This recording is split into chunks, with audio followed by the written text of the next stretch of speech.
Let's let R be the number of red balls, S is the number of balls with stripes, and N will be the number of balls with red stripes. For these events to be independent, we must have that the probability that we select a striped red ball will be the product of selecting a red ball and the probability of selecting a striped ball. We have 6 balls, N of them have red stripes, so this probability is N over 6. R over 6 for the probability of choosing a red ball, and S over 6 for the probability of choosing a striped ball. Cross multiplying and canceling, we have the product of R and S is equal to 6N. Note that we have 4 kinds of balls. Balls with red stripes, red dots, blue stripes, and blue dots. And we have a set of 6 balls. Each of our 6 balls can be one of these 4 kinds. So that's 4 to the 6th or 2 to the 12th combinations of balls. This will be the denominator in our probabilities. Let's outline our casework here. We're going to do casework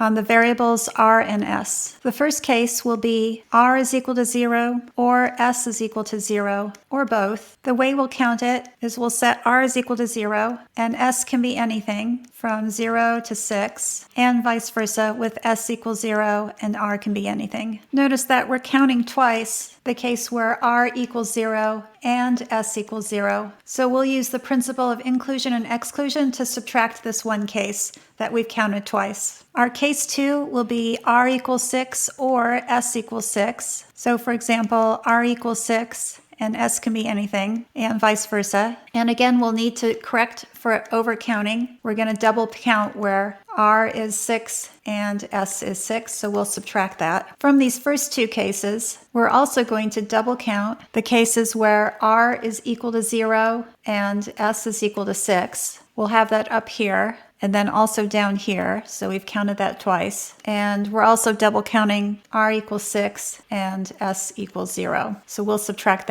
those 2 cases as well. Our third case will be R and S are anything other than 0 and 6. And fortunately, there'll be no overcounting here. Let's return to case 1. R equals 0 means all of our balls are blue, and they can have any number of stripes or dots. The only thing that changes is the stripes or dots. Each of our 6 balls can be one of 2, so that's 2 to the 6th power in the numerator, and we have 2 to the 12th possible combinations. Reversing these, we get the same count and the same probability. Let's go ahead and do our pi calculation. We're double counting where R and S are 0. In English, this means all of our balls have blue dots. There's only one way for this to occur, so that's 1 in the numerator out of 2 to the 12 possible combinations. So our count for case 1, we have R equals 0, the probability that S is 0, and then we'll subtract the probability that R and S are both 0. That's adding these 3 probabilities, and this is our probability for case 1. Case 2 is going to be similar. So R is 6 or S is anything with the same probability, or vice versa.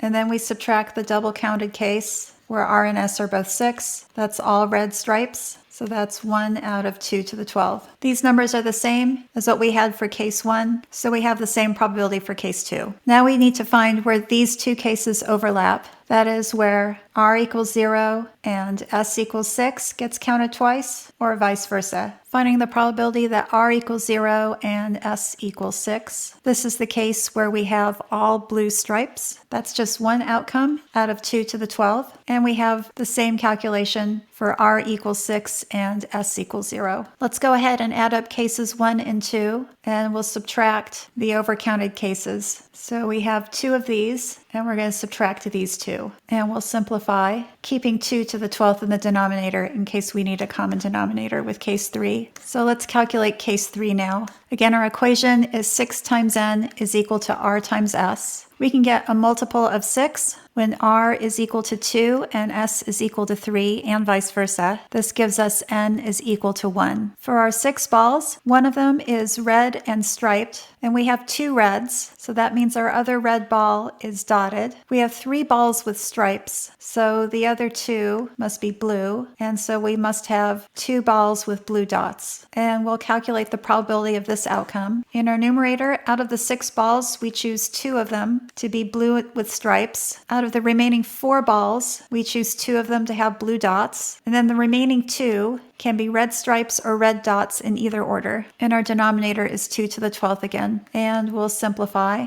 keeping the same denominator. When we reverse these, so r equals 3 and s equals 2 and n equals 1, we'll get the same count. We have 1 red striped ball and 2 more red balls, so they must be dotted. We have 1 more striped ball, so it must be blue, and our remaining 2 balls have blue dots. This is the same count as what we had above. 6 choose 2, 4 choose 2, and then 2 for the other 2 balls over 2 to the 12th. We can also have r and s are 3 and 4, which means n is going to be equal to 2. In this collection, we'll have 2 balls with red stripes. We have 1 more red ball, so it'll have dots. We have 4 balls with stripes. 2 of them are red, so 2 of them are going to be blue. And then our last ball is blue dots. Notice that this is 6 choose 2 again, 4 choose 2, and then 2 more. So this probability is going to be the same. And if we have r is 4 and s is 3 and n is 2 again, you'll see that the count is the same, and so is the probability. So let's add up case 3. That's 4 of these with the same probability. We'll add this to cases 1 and 2. A time-saving hack with probability problems is to not cancel out the denominator in case you need to add up the probabilities. Now we can finally cancel out a couple of 2's from the denominator. This is 63. So our numerator is 243. The problem asks for the value of m, and that is option A.